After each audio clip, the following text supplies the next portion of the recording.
Hi guys, this is Lucy with another video, and in this video I will show you how to fix no SIM card detected error on Samsung Galaxy phone. So first, before diving into the video, make sure that you have reinstalled the SIM card by taking it out from the SIM card tray. So first, take the tray out and with a dry cloth, clean both of the SIM card and the tray.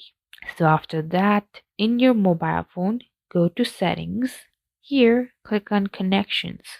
Go to mobile networks and here in network mode, click on auto connect. After that, go back to connections again and click on SIM manager.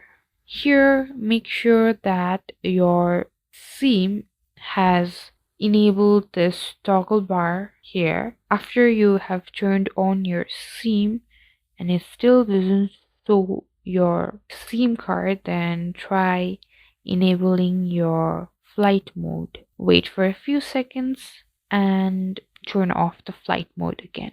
If this doesn't work, then try clearing the cache of your SIM toolkit. Go to apps and search for SIM toolkit. Here in the storage, click on clear cache. So hopefully these fixes will fix your no SIM card detected error in Samsung Galaxy. Thank you guys for watching. For more tutorials, do follow and subscribe this channel, and I'll meet you guys in the next video.